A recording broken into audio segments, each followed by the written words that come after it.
Hi! For today's video, we will be talking about the nature of atom. So first, let's define what is atom. Atom are the basic units of matter and the defining structure of elements. The term atom comes from a Greek word for indivisible because it was once thought that atoms were the smallest things in the universe and could not be divided. We now know that atoms are made up of three particles, which are the protons, neutrons, and the electrons, which are composed of even smaller particles such as quarks. Now, let's look to the atomic particles.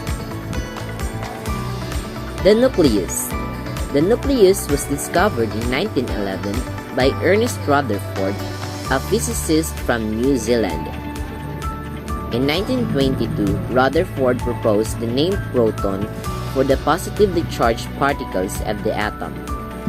He also theorized that there was a neutral particle within the nucleus, which James Chadwick, a British physicist and student of Rutherford, was able to confirm in 1932. The nucleus is held together by the strong force, one of the four basic forces in nature. This force between the protons and neutrons overcomes the repulsive electrical force that would otherwise push the protons apart, according to the rule of electricity. Some atomic nuclei are unstable because the binding force varies for different atoms based on the size of the nucleus. These atoms will then decay into other elements, such as the carbon-14 decaying into nitrogen-14. The next one is the proton. Protons are positively charged particles found within atomic nuclei. Rutherford discovered them in experiment with cathode ray tubes that were conducted between 1911 and 1919. Protons are about 99.86% as massive as neutrons. Ernest Rutherford observed that his simulation detectors detected hydrogen nuclei when a beam of alpha particles was shot into the air. After investigating further, Rutherford found that these hydrogen nuclei were produced from the nitrogen atoms present in the atmosphere. He then proceeded to fire beams of alpha particles into pure nitrogen gas and observed that a greater number of hydrogen nuclei were produced. He concluded that the hydrogen nuclei originated from the nitrogen atom, proving that the hydrogen nucleus was part of all other atoms.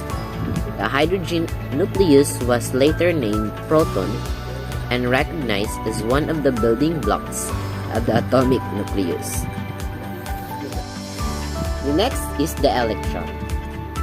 Electrons are tiny compared to protons and neutrons, over 1,800 times smaller than either a proton or a neutron.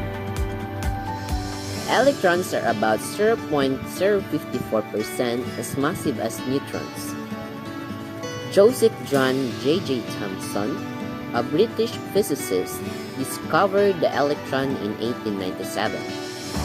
During the 1880s and 90s, scientists searched cathode ray for the carrier of the electrical properties in matter.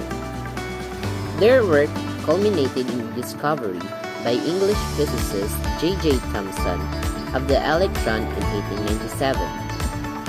Scientists have known since the late 19th century that the electron has a negative electric charge. The value of this charge was first measured by the American physicist Robert Millikan between 1909 and 1910. In Millikan's oil drop experiment, He suspended tiny oil drops in a chamber containing an oil mist. By measuring the rate of fall of the oil drops, he was able to determine their weight.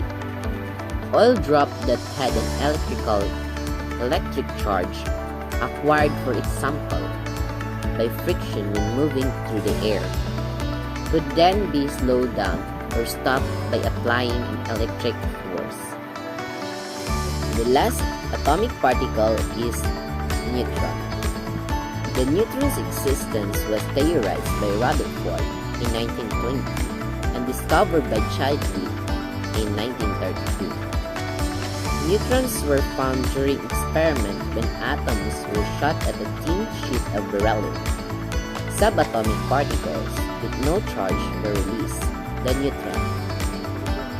Neutrons are charged particles found within all atomic nuclei except for hydrogen. A neutron's mass is slightly larger than that of a proton. In 1932, the physicist James Chadwick conducted an experiment in which he bombarded beryllium with alpha particles from the natural radioactive decay of polonium. The resulting radiation showed high penetration through a lead shield, which could not be explained via the particles known at the time. With the postulate of an uncharged neutral particle of about the same weight as a proton, however, Chadwick's interpretation problems disappeared quite naturally. Thus, his result could be explained within the known laws of nature, in particular with regard to energy and momentum conservation. Later experiments have confirmed the discovery, particularly impressive in connection with the discovery of nuclear fission of Meitner and Stresemann at Christmas in 1938. The Bohr's atomic model. The Bohr model shows that electrons in atoms in orbits of differing energy around the nucleus. Bohr used the term energy levels to describe these orbits of differing energy. He said that the energy of an electron is quantized, meaning electrons can have one energy level or another, but nothing in between. The energy level in an electron normally occupies is called its ground state, but it can move to higher energy, less stable level or shell by absorbing energy. This higher energy, less stable state is called the electron's excited state. After it's done being excited, the electron can return to its original ground state by releasing the energy it has absorbed, as shown in the diagram below. Sometimes, the energy released by electrons occupies the portion of the electromagnetic spectrum, the range of wavelengths of energy, that humans detect a visible light. Slight variation in the amount of the energy are seen as light of different colors. Ground and excited state in the Bohr model. Bohr found that the closer an electron is to the nucleus, the less energy it needs. But the farther away it is, the more energy it needs. So Bohr numbered the electron's energy levels. The higher the energy level number, the farther away the electron is from the nucleus, and the higher the energy. Bohr also found that the various energy levels can hold differing numbers of electrons. Energy level 1 may hold up to 2 electrons, energy level 2 may hold up to 8 electrons, and so on.